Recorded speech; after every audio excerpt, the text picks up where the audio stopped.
বন্ধুরা, শীতকালের ফুলকপি এবং ব্রোকলি দিয়ে যদি এরকমভাবে একটা কড়াই ভাপা করা যায় মটরশুঁটি সমস্ত দিয়ে, কেমন হয়? তা বন্ধুরা, আমার ইউটিউব চ্যানেল ঘরোয়া ঘরকন্না নামেই আছে। প্লিজ যে সকল বন্ধুরা আমার পাশে আমার পরিবারের সঙ্গে আছেন, লাইক কমেন্ট করছেন, তাদেরকে আমার অসংখ্য অসংখ্য ধন্যবাদ। আর যে সকল বন্ধুরা নতুন আমার এই চ্যানেলটি দেখবেন, অবশ্যই একটা লাইক কমেন্ট এবং সাবস্ক্রাইব করে পাশে থাকবেন। দেখবেন আমিও আপনাদের পরিবারে গিয়ে আপনাদের লাইক কমেন্ট এবং সাবস্ক্রাইব করে আসবো। আর তা চলুন বন্ধুরা, এই শীতকালীন সবজি ব্রোকলি এবং ফুলকপি দিয়ে আমি কিভাবে কড়াই ভাপাটা করলাম দেখে নিই। কেমন বন্ধুরা? নমস্কার বন্ধুরা, ঘরোয়া ঘরকন্নায় সকলকে স্বাগত জানাই। বন্ধুরা, আজ আমি এক নিরামিষ রেসিপি নিয়ে এসেছি। আমি এর আগে ব্রোকলির একটা রেসিপি দিয়েছিলাম, সেটা হচ্ছে ডিমও ছিল, পেঁয়াজ রসুন ছিল। কিন্তু আজকে আমি ব্রোকলির রেসিপি করব একদমই নিরামিষভাবে। আর এই ব্রোকলি তো আমরা প্রত্যেকেই জানি কত পুষ্টিকর খাবার, সে কারণে আমি একটু নিরামিষভাবেই করার চেষ্টা করছি।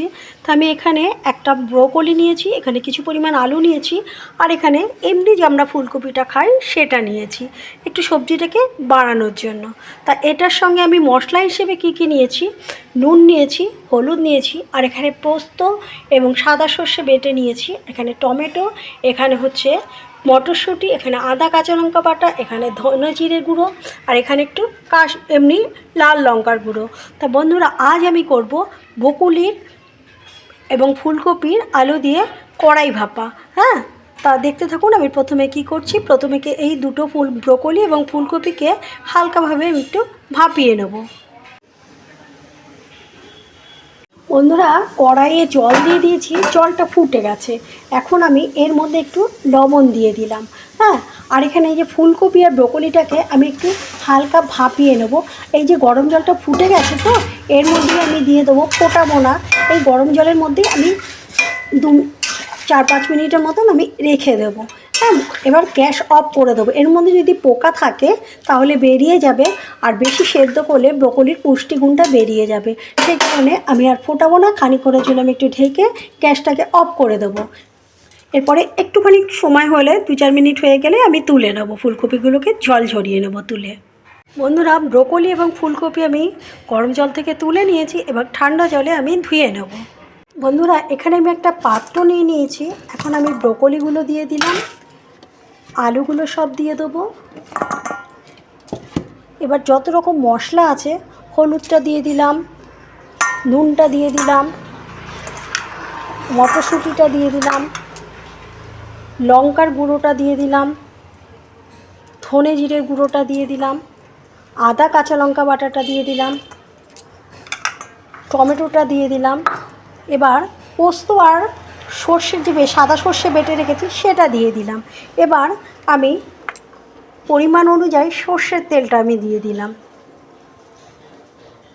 সর্ষের তেলটা দিয়ে দিলাম। এবার আমি হাতের দ্বারা ভালো করে মেখে নেব।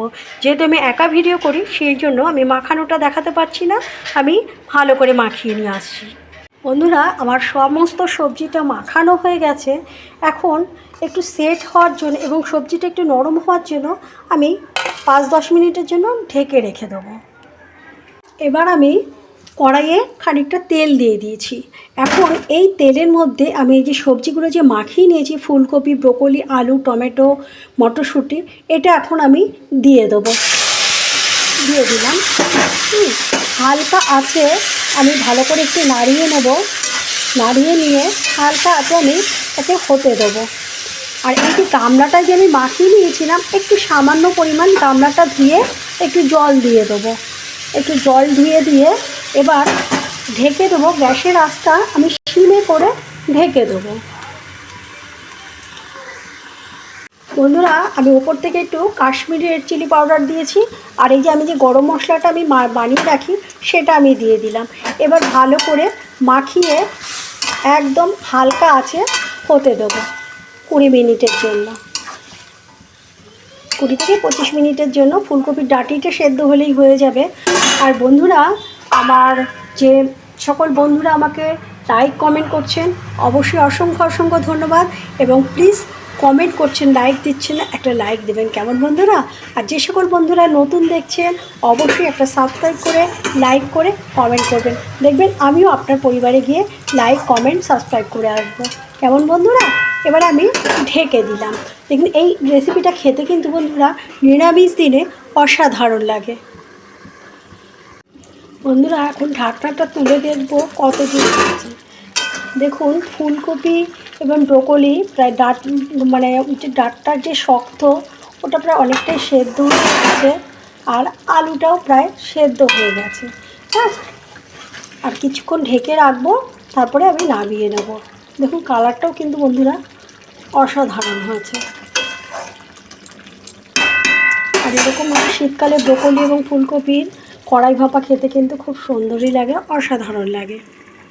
এখন ঢাকনাটা তুলবো।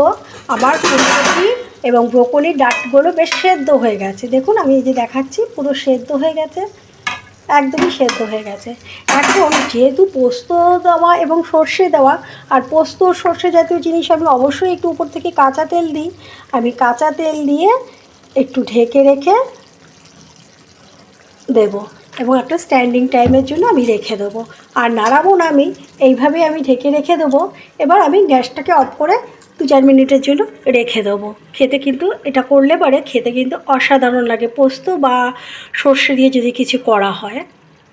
বন্ধুরা ফুলকপি এবং ব্রোকলি দিয়ে আমার কড়াই ভাপা দেখুন হয়ে গেছে, কালারটাও কত সুন্দর হয়েছে। বন্ধুরা আমার এই রেসিপিটি যদি আপনাদের ভালো লেগে থাকে অবশ্যই বন্ধুরা আমার পাশে থাকবেন। বন্ধুরা সবসময় ভালো থাকবেন। আজকের মতো শেষ করছি, আবার নেক্সট কোনো ভিডিওতে দেখা হবে। ততক্ষণের জন্য বন্ধুরা ভালো থাকুন, সুস্থ থাকুন, কেমন বন্ধুরা? আর আমার ইউটিউব চ্যানেল ঘরোয়া ঘর কোনো নামেই আছে। Please like, subscribe, comment, share করে পাশে থাকবেন, কেমন?